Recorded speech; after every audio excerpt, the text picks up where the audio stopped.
Hello everyone, welcome back again to my official YouTube channel Summits and Classes. I am Samit here to teach you again the subject mathematics. Okay? तो हमने last classes में complete किया है पूरी तरह से linear equation in two variables को. We have studied till exercise 3.6 and we have solved all of the questions completely. Okay? Now in this session we are going to understand about quadratic equation. Some basic things related to quadratic equation will be told in this class. Okay? सो आज हम बहुत important section फिर से एक बार class 10th mathematics का पढ़ने वाले हैं और आप सब इसको एंजॉय भी करने वाले हैं. और दैट इज क्वाड्रेटिक इक्वेशन. तो हम जैसे कि पहले ही पढ़ चुके हैं कि पोलिनोमियल्स के जो टाइप होते हैं क्या होते हैं, पावर के बेसिस पे या फिर डिग्री के बेसिस पे पोलिनोमियल्स के जो टाइप होते हैं वो क्या होते हैं. पहला होता है लीनियर पोलिनोमियल, दूसरा होता है क्वाड्रेटिक पोलिनोमियल, तीसरा होता है क्यूबिक पोलिनोमियल और चौथा होता है बाई क्वाड्रेटिक पोलिनोमियल. तो जो लीनियर पोलिनोमियल्स के हेल्प से जो इक्वेशन हम बना रहे थे वो लीनियर इक्वेशन था. तो आप सिंपली समझो कि क्वाड्रेटिक पोलिनोमियल्स के हेल्प से जो इक्वेशन बनता है वो क्या होगा, क्वाड्रेटिक इक्वेशन होगा. ठीक है. डायरेक्ट जो है सबसे पहले ये समझने का प्रयास करते हैं कि क्वाड्रेटिक इक्वेशन क्या होता है. तो देखो आपको पहले पता है कि क्वाड्रेटिक पोलिनोमियल क्या होता है. तो इस फॉर्म में होता है x square ax² plus bx plus c के फॉर्म में कोई भी क्वाड्रेटिक पोलिनोमियल होता है. ये जो है हमारा क्या है, क्वाड्रेटिक पोलिनोमियल. ठीक है. आपको ये बात पहले से पता है कि कोई भी quadratic polynomial ax² plus bx plus c के फॉर्म में होता है. मतलब कि हम ये भी कह सकते हैं कि एक क्वाड्रेटिक पोलिनोमियल क्या है. इसका एक एग्जाम्पल लें तो 4x² प्लस 5x और प्लस 1, ये जो है एक क्वाड्रेटिक पोलिनोमियल का एग्जाम्पल हो सकता है. और कोई भी पोलिनोमियल इक्वेशन कब बनता है, जबकि उसके इक्वल में क्या आ जाए, जीरो आ जाए. तो जैसे कि इसके इक्वल में यहाँ पे जीरो आ गया, ठीक है, और फिर इसके भी इक्वल में यहाँ पे जीरो आ गया, तो ये क्या बन गया, क्वाड्रेटिक इक्वेशन. Quadratic equation. पहले तो जब जीरो नहीं था इसके इक्वल में, तो ये क्या था, क्वाड्रेटिक पोलिनोमियल था. क्या था, क्वाड्रेटिक पोलिनोमियल. लेकिन जैसे ही इसके इक्वल में जीरो आ गया तो क्या बन गया, ये क्वाड्रेटिक इक्वेशन. ठीक है. ये भी एक क्वाड्रेटिक इक्वेशन का एग्जांपल रहा. और ये हो गया क्या, हमारा एक फॉर्म हो गया किसी भी क्वाड्रेटिक इक्वेशन का. मतलब कि आप क्या लिखोगे कि an equation that is written in the form of what, ax² plus bx plus c is equal to 0 is a quadratic equation. ये एकदम छोटा सा बात आप अभी तक समझ रहे होंगे कि क्वाड्रेटिक इक्वेशन क्या है. एक ऐसा इक्वेशन जिसे कि हम किस फॉर्म में लिखें, ax² plus bx plus c is equal to 0 के फॉर्म में. Okay. So we have understood about quadratic equation. ठीक है. अब हम लोग समझते हैं कि क्वाड्रेटिक इक्वेशन के सॉल्यूशन को कैसे फाइंड आउट करते हैं. ओके. किसी भी क्वाड्रेटिक इक्वेशन के सॉल्यूशन को कैसे फाइंड आउट करते हैं, कौन कौन सा मेथड होता है किसी भी क्वाड्रेटिक इक्वेशन के सॉल्यूशन को फाइंड आउट करने का, we will try to understand that. Quadratic equation को सॉल्व करने के 3 तरीके होते हैं. How much methods are there, 3 methods are there. और ये 3 तरीके कौन कौन से हैं, ये बचपन वाला मेथड है जो कि पहले ही आप पढ़ चुके हो, और एक मतलब एडल्ट एज वाला है या जो कि आप अभी 10th क्लास में पढ़ने वाले हो. समझ में आ रहा है कुछ. जैसे कि एक जो होता है बचपन से ही हम लोग, जैसे कि फैक्टराइजेशन मैंने 8th क्लास में जब आप पढ़े होंगे तो वहाँ पे भी कैसे क्वाड्रेटिक इक्वेशन को फैक्टराइज करके सॉल्व किया जाता है वो भी पढ़ चुके होंगे आप, है ना. और कंप्लीटिंग स्क्वायर के बारे में भी वहीं पढ़ चुके होंगे आप लोग 8th और 9th में ही. 10th क्लास में जब नया वे आता है वो डिस्क्रिमिनेंट के हेल्प से कैसे निकालते हैं वो होता है. ठीक है. तो 3 मेथड्स है जनरली हमारे पास, 3 मेथड्स है. पहला मेथड है बाई फैक्टराइजेशन मेथड. ठीक है. दूसरा जो मेथड है वो है हमारा by completing square method,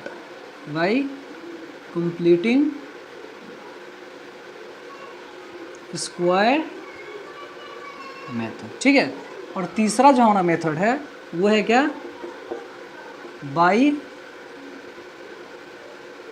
discriminant method.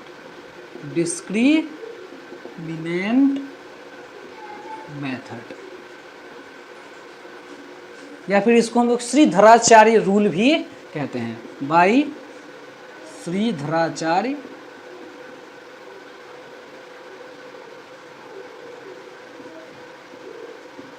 Rule. ठीक है, तो ये जो हमारे पास 3 मेथड होते हैं किसी भी क्वाड्रेटिक इक्वेशन को सॉल्व करने का। जैसे कि आपके पास मान लो कि एक क्वेश्चन हो कि सॉल्व, वही जो एग्जांपल हमने लिया था उसको ले लेते हैं, सॉल्व 4x² + 5x + 1। ठीक है, एक क्वेश्चन है आपके पास, है ना, एंड इज इक्वल टू क्या 0 हो, तब एक क्वाड्रेटिक इक्वेशन बना और इसको सॉल्व करना है आपको, तो आप इसको 3 मेथड से सॉल्व कर सकते हो। आंसर लिखोगे आप और फर्स्ट मेथड आप अप्लाई करोगे कि वी हैव, जैसे कि फर्स्ट मेथड आप अप्लाई करोगे, फर्स्ट मेथड कौन सा है, by factorization method. Factorization method में क्या है, आप देखो कि फैक्टराइजेशन मेथड में हम इसको कैसे सॉल्व कर सकते हैं। सबसे पहले तो 4x² + 5x + 1 = 0 है, तो इसको ऐसे लिख देते हैं 4x² + 5x + 1 = 0 हो गया। अब इसको फैक्टराइज करोगे आप, ठीक है, जैसे कि आप पहले से करते रहो, 1 में 4 से मल्टीप्लाई कर दोगे, क्या हो जाएगा 4 हो जाएगा। और 5 को इस टाइप से ब्रेक डाउन करना है कि ऐड करने के बाद 5 आ जाए और मल्टीप्लाई करने के बाद क्या आ जाए 4 आ जाए। तो जैसे कि यहाँ 5 है तो 5 को 2 पार्ट्स में कैसे डिवाइड कर सकते हैं, मतलब 4 में और 1 में, तो 4 1 जब 4 और 4 1 5। ठीक है, तो इसको हम कैसे लिख सकते थे अभी, 4x² + 4x + x + 1 = 0। ठीक है, और we can write it what, कि इसमें से दोनों में से 4x को कॉमन कर लें, तो what it is remaining here x, and what is remaining from here 1, plus if we take common as 1 then what is remaining x + 1 again = 0। अब देखो आप, इसमें भी x + 1 है, इसमें भी x + 1 है, तो x + 1 को ही क्या करते हैं, कॉमन ले लेते हैं। तो क्या बच गया, यहाँ से बच गया 4x और यहाँ से बच गया +1 = 0। अब इसको आप 2 पार्ट्स में डिवाइड करोगे तो x + 1 = एक बार 0 हो जाएगा, क्योंकि इस वाले पार्ट को उधर से फेंक दिया उठा के, तो 0 हो गया, मतलब कि x = क्या मिला -1। ठीक है, फिर इसमें मान लेते हैं कि इस वाले पार्ट को उठा के उधर से फेंक दिया, तो क्या हो गया 0 बच गया, ये वाला पार्ट 0 के इक्वल, तो 4x + 1 = 0 हो गया। तो और वी कैन राइट कि 4x = -1, तो x = क्या हो जाता है -1/4, मतलब कि x के जो 2 वैल्यूज आ रहे हैं वो रिस्पेक्टिवली -1 और -1/4 आ रहे हैं। ये तो हो गया हमारा किस मेथड से, बाई फैक्टराइजेशन मेथड। ओके, समझ में आया ये चीज़, 2 वैल्यूज आए हुए हैं, कौन कौन से, -1 एंड -1/4 आए हुए हैं x के 2 वैल्यूज। ओके, नाउ सी कि जो दूसरा हमारा मेथड है वो कौन सा है और उसको हम लोग कैसे अप्लाई करते हैं। ठीक है, तो जो दूसरा वे है वो कौन सा है, by completing square method, by completing square method. तो कंप्लीटिंग स्क्वायर मेथड से आप इसको कैसे सॉल्व करते हो, तो जनरली आप लोग जो है कंप्लीटिंग स्क्वायर पहले ही 8th क्लास में पढ़ चुके हैं। ठीक है, तो कंप्लीटिंग स्क्वायर मेथड में क्या करना होता है कि इसको a + b के होल स्क्वायर या फिर a - b के होल स्क्वायर के फॉर्म में हमको लेके आना होता है। तो हम इसको क्या लिखेंगे, हमारे पास है 4x² + 5x + 1 = 0। ओके, तो और आप इसी को क्या लिख सकते हो, कंप्लीटिंग, मतलब कि इसको a + b के होल स्क्वायर के फॉर्म में लाना। तो आपको दिखाई दे रहा है ये 4x² है, तो इसको हम 2x का होल स्क्वायर लिख देते, तो ये a की वैल्यू हो गई, प्लस क्या मिलना चाहिए था, 2ab मिलना चाहिए था, तो यहाँ पे 2 लिख लो आप, और a के जगह पे क्या लिखा है आपने 2x, तो पहले 2x लिख लो, 2 × 2x, और इंटू यहाँ पे 5 बच रहा है, लेकिन तो आपको क्या करना है, ये 2 × 2 = 4 हो जा रहा है और यहाँ पे 5 बच रहा है, तो फिर से आपको 5x के इक्वल में इसको लेके आना है। तो 5x के इक्वल में लेके आना है, तो इसमें आप किस नंबर से मल्टीप्लाई करोगे कि सिर्फ 5x रिमेनिंग रह जाए, तो वो हो जाएगा 5/4। ठीक है, मतलब कि आपको b के जगह पे जो वैल्यू मिल रही है वो क्या मिल रही है, 5/4 मिल रही है। तो यहाँ पे a² + 2ab तो हो गया, ठीक है, और प्लस में क्या चाहिए b², तो b के जगह पे आप क्या लिए हैं 5/4 लिए हैं, तो 5/4 का ही आप स्क्वायर कर दो। और ये तो आपने ऐसे ही लिख दिया मजाक में, है ना, तो मजाक में इसमें से बिल्कुल इतना सब्ट्रैक्ट भी करना पड़ता है आपको, तो 5 माइनस में लिख दोगे आप -5/4 का होल स्क्वायर, और प्लस में क्या बच रहा है 1 = 0। एकदम बहुत ही सिंपल सा ये चीज़ है कि पहले तो आप यहाँ पे 2x² लिख लो, तो a के जगह पे आपको इतना मिल रहा है, कितना 2x। ठीक है, b के जगह तो फिर से 2 × a लिखते हैं आप, 2 हो गया ये, ए हो गया, ये बी की ज़रूरत है, तो यहाँ पे आपको 5x लेके आना है टोटली, ठीक है। तो 2 2 जा 4 तो आप ले आ दिए हैं, तो 5 के जस्ट डिनोमिनेटर में क्या पुट करना होगा, 4 ही पुट करना होगा, ठीक है। जैसे यहाँ पे इन दोनों का जो प्रोडक्ट आएगा वही डिनोमिनेटर में आपको रख देना होता है, ताकि ईजिली जो है ये वाला कट जाए और फिर से रिजल्ट 5 ही आ जाए।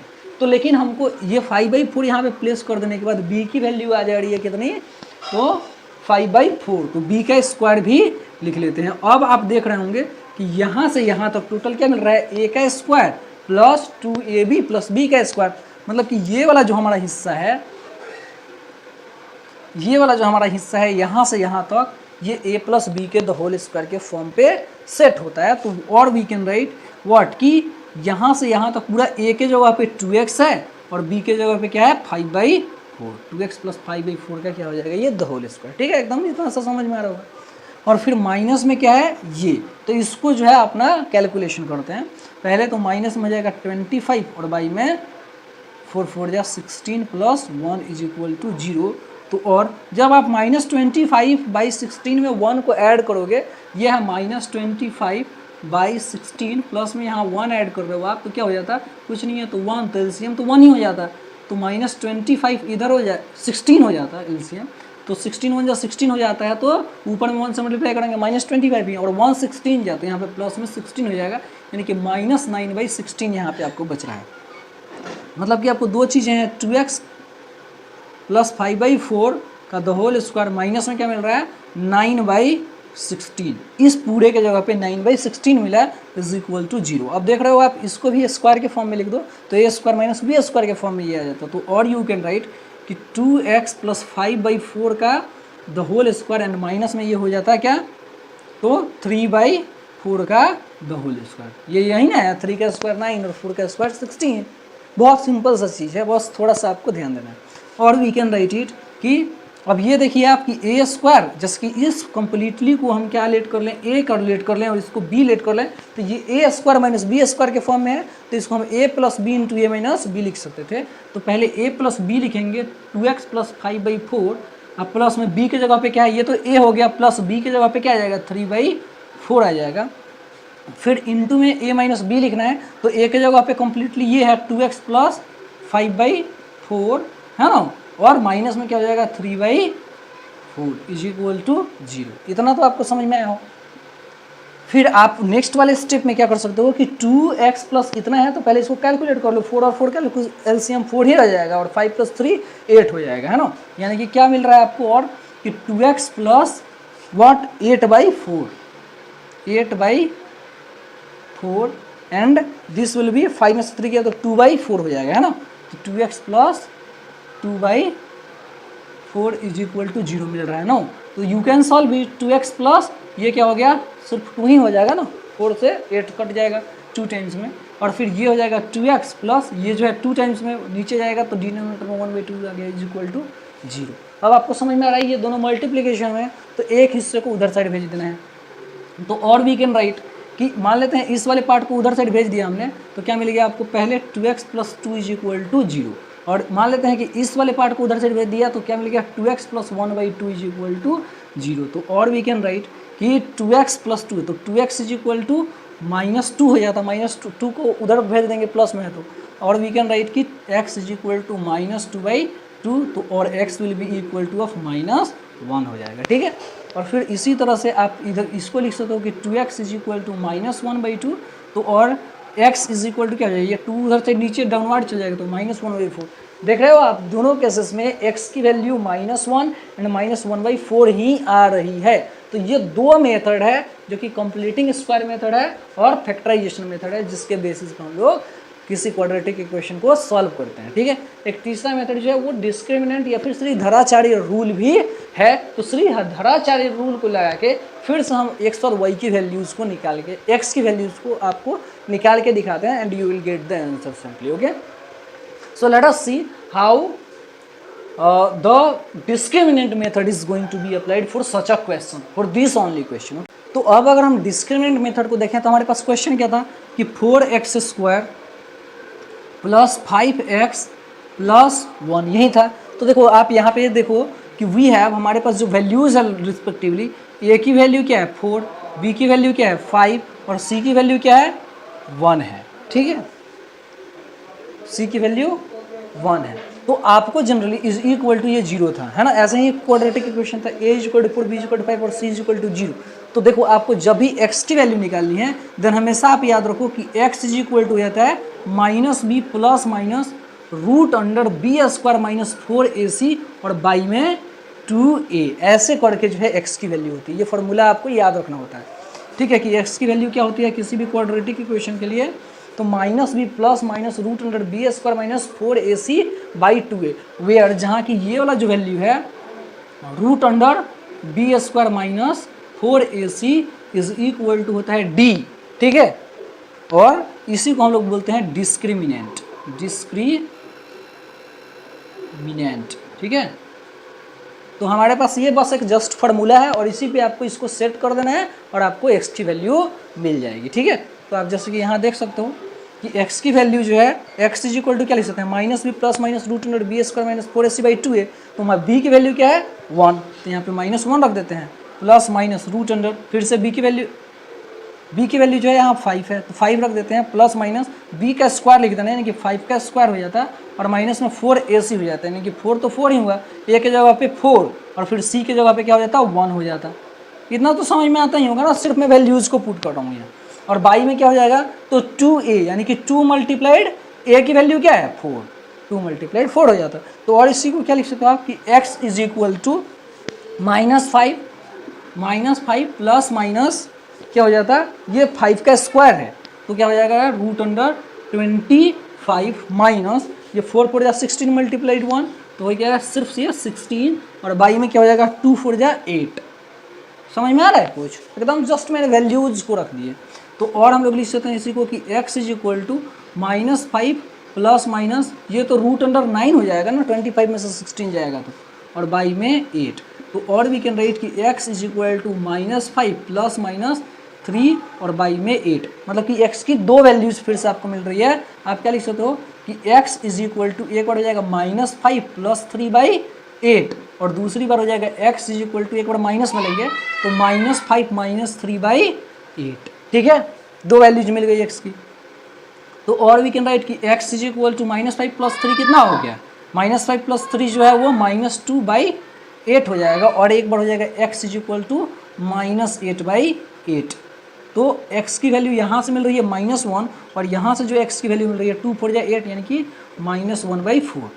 आप देख रहे हो कि तीनों केसेस में चाहे आप कोई भी मेथड अप्लाई करो, डिस्क्रिमिनेंट मेथड अप्लाई करो या फिर फैक्टराइजेशन मेथड अप्लाई करो या फिर कंप्लीटिंग स्क्वायर मेथड अप्लाई करो, आपको हर एक केसेस में बिल्कुल यही जो है आंसर्स मिल रहे हैं। ठीक है, तो ये 3 मेथड्स होते हैं क्वाड्रेटिक इक्वेशन को सॉल्व करने के लिए। जिस भी पोजीशन पे आपको समझ में नहीं आ रहा हो just recap it, because if you just understand these 3 methods you can completely solve all the questions given in this particular chapter, that is quadratic equation. Okay, so I hope you all have learned whole of the things whatever I have told you right now. There are 3 methods and how these 3 methods are being applied I have told you all, and I also hope that you will solve the questions on the basis of these all things. Okay, so thank you for today. See you soon in the next class with a new topic. In the next class we will prove this formula. Okay, so thank you for today. See you soon in the next class. Okay.